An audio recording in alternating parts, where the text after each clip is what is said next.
Oh my gosh! Look at that, guys. Nakaka-excite, parang bata na binila ng Barbie. Hey guys! It's Miss Yan again, and for today's video, ay mag-unbox tayo ng mga cutesy na mga pinamuli ko online. Kasi wala, impulsive buyer ako pagdating sa mga pink stuff. Hindi ko talaga favorite yung mga pink. Ayoko talaga sa mga pink na yan. Hindi talaga ako mahilig sa mga pink na yan. Kaya, binili ko pa rin yung sale ng mga products na to, guys. Kasi sobrang nakakanginang sa mata. So, i-unbox natin siya today. Binili ko to kasi ang dami niyang freebies. Ang daming collection na kasama. So, hopefully, kompleto yung mga freebies na kasama sa in-order ko. Kasi meron daw mga iba naka-receive na hindi kasama sa in-order nila. So, hopefully, sa package ko ay kompleto siya. So, let's unbox it in 3, 2, 1, and... ito na siya, guys. Galing kasi ako sa church, guys. Ayun, sakto naman na dumating itong ating parcel. And let's unbox it. Oh my God! So, ito, guys. Nakikita niyo na ba? Aninag niyo na ba siya? Ayun, no? Sana walang damage.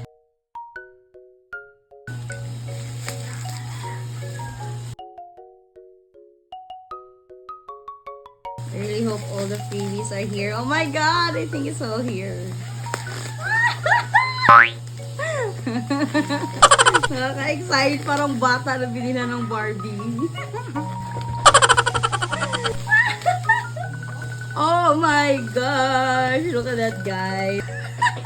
So, yun na nga. This is the Dazzle Me Barbie Collection. So, syempre, guys, binili ko siya, guys. Kasi, pinalaki tayo ng Barbie girl ni Mother Earth. So, eto na nga, guys.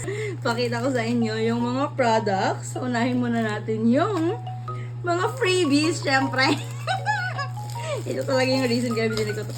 So, meron tayo ditong dalawang mirror. Kasi, may isa akong product dito na binili na free na yung mirror. So, meron silang bundle, tapos merong minimum of 1,500.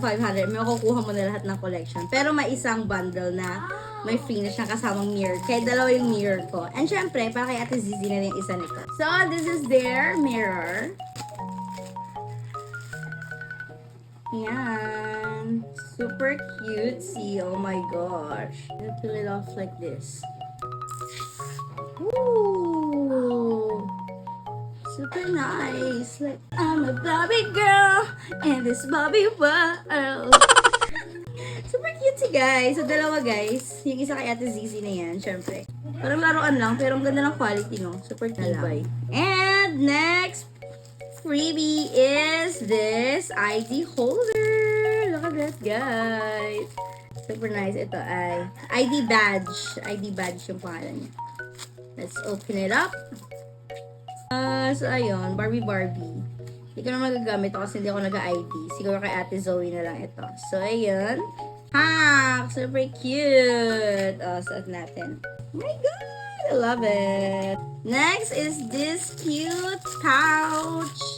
Dazzle Me Barbie coin purse. So, yun yung product name na dito. And super cute niya, guys. Ayun.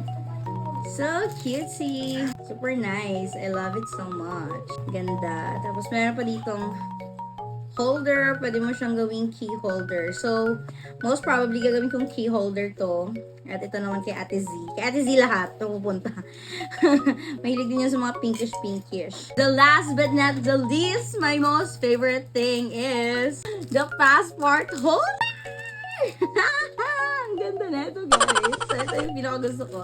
Yung passport holder nila. So, talagang ginab ko talaga siya. Kasi look at that! It's Barbie. Meron akong passport, guys. Pero hindi pa ako nakapagpunta ng ibang bansa. Pero, at least, meron akong ganito. Oh, look at that. Kunin ko yung passport ko.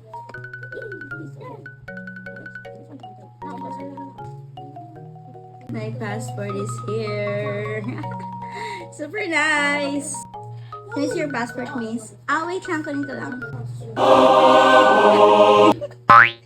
Charis, nag-imagine. Hindi pa naman tayo makapunta ng ibang bansa, guys. Pero at least, meron na tayong pink.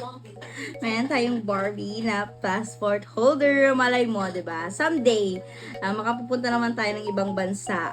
Claiming, guys, na makapunta tayo ng ibang bansa. But for now, at least, meron tayong passport holder na Barbie. So, that's it guys. Thank you so much for joining with me in my Dazzle Me Barbie collection unboxing. So, watch out my next video para i-try sa aking mukha yung mga products na to. Bye-bye!